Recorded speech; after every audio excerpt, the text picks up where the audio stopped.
अगर आप भी दीपक जलाने से पहले करते हैं ये 5 काम, तो आपकी पूजा अधूरी रह जाती है। आपको पूजा का कोई भी फल प्राप्त नहीं हो पाता। जय माता दी सभी को, जय माता दी। आ गई हूँ आप सब लोगों के सामने नई जानकारी लेकर। मैं रोज ही आपके सामने पूजा पाठ संबंधी, भक्ति भक्ताई संबंधी रोज ही नई नई जानकारी आपके सामने लेकर हाजिर हो जाती हूँ। आज मैं आपको बड़ी महत्वपूर्ण जानकारी देना चाहती हूँ, क्योंकि सनातन धर्म में दीपक को ही बड़ा महत्व दिया गया है। चारों ओर अंधेरा हो, लेकिन उसमें हम एक दीपक जला लेते हैं तो हमें रोशनी प्राप्त हो जाती है। ऐसे ही आपके घर में होता है।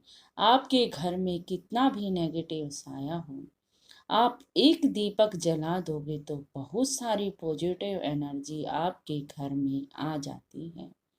आप दीपक तो जरूर जलाते होंगे। अगर आप चैनल पर नए हों तो जरूर से सब्सक्राइब कर लेना, क्योंकि इस चैनल पर मैं आपको पूजा पाठ संबंधी बहुत सी जानकारी देती हूँ जी। चलो जी, आप लोग दीपक तो जलाते हैं। आज मैं दीपक जलाने के आपको कुछ नियम बताऊंगी।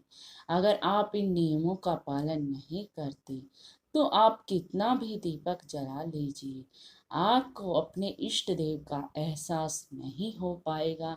क्योंकि शक्तियाँ तो देखो जी सारी जगह आती हैं, लेकिन शक्तियाँ आती हैं और आके हमारे घर में रुक जाती हैं तो अलग ही बात होती है।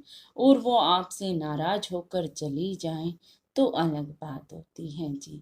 इसीलिए आज मैं दीपक के बारे में कुछ महत्वपूर्ण बातें बताऊंगी आपको। चलो देर ना करते हुए वीडियो को शुरू कर देती हूँ।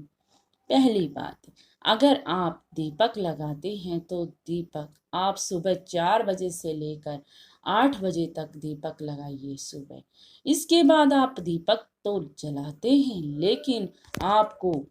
लेकिन आपको कोई फल प्राप्त नहीं होता जी दीपक जलाने का, क्योंकि 4 बजे से ब्रह्म मुहूर्त लग जाता है और हम अधिक से अधिक 8 बजे तक ही पूजा पाठ कर लें तो बड़ा अच्छा होगा।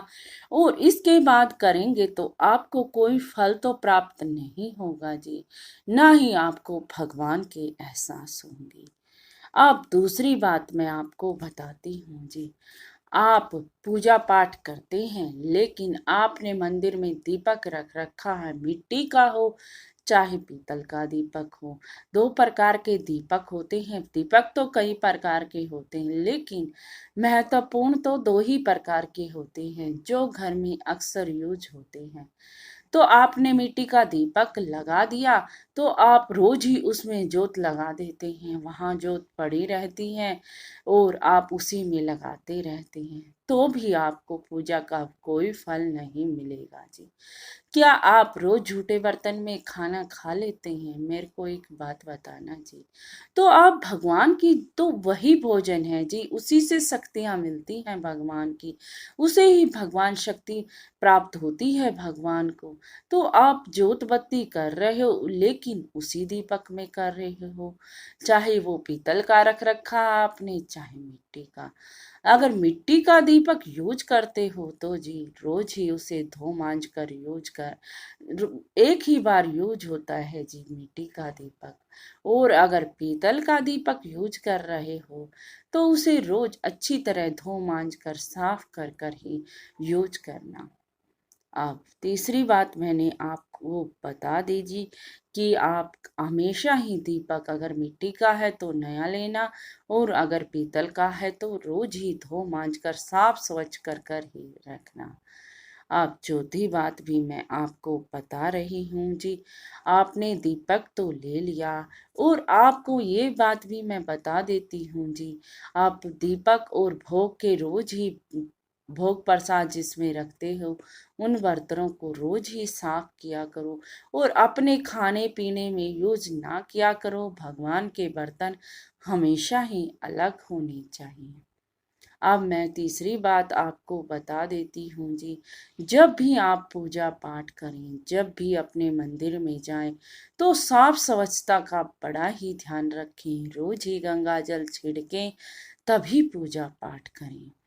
आप पांचवी बात मैं आपको बता देती हूँ। जब भी आप पूजा खत्म करते हैं, चाहे आप मंत्र जाप कर रहे हैं, कुछ भी कर रहे हैं आप, चाहे कोई जाप भी नहीं कर रहे, बस बहुत से लोग होते हैं दीपक जलाया हो गई पूजा, नहीं जी। आरती जरूर करनी चाहिए, क्योंकि आरती में क्षमा याचना सभी होती हैं। इसीलिए आपको, अगर आप पूजा पाठ कर रहे हैं, तो अपने इष्ट देव की आरती जरूर उतारें, जरूर उतारें। अगर आप इष्ट देव की आरती नहीं उतारेंगे, तो भी आपको पूजा का फल कोई भी प्राप्त नहीं होगा। आरती आप कपूर से करें तो बड़ा ही अच्छा है, शरीर में और घर में बड़ी ही पॉजिटिव एनर्जी का निवास हो जाता है। वैसे आप आरती जोत से भी कर सकते हैं, 5 जोत से भी कर सकते हैं, 1 जोत से भी कर सकते हैं, लेकिन वो आपको अलग ही लगानी होगी। आप सोचते हैं कि हमने जोत बत्ती लगा दी, हम उसी से आरती कर लेंगे, नहीं जी। आपको अगर आरती करनी है तो अलग जोत लगानी होगी और उसी से आरती करनी होगी। हमारी पूजा जब ही संपूर्ण मानी जाती है, जब हम आरती कर लेते हैं। आपने कहीं भी देखा होगा, जहां भी पूजा पाठ हो रही है, ये हमारे शास्त्रों में लिखा है जी, कोई मैं अपनी तरफ से नहीं बना रही। ठीक है जी। आपको आरती करके ही पूजा संपूर्ण करनी है, और जब आप आरती करके पूजा संपूर्ण करेंगे, इन बातों का ध्यान रखेंगे, तो आपको पूजा पाठ में आगे बढ़ने से कोई नहीं रोक सकता जी। आप पूजा पाठ में बहुत ही आगे बढ़ जाओगे, आपको भी एहसास होंगे अपने इष्ट देव के। अच्छा जी, आपको जानकारी कुछ अच्छी लगी हो, कुछ पसंद आई हो, तो लाइक, शेयर और कमेंट में जय माता दी लिखना ना भूलना जी। जय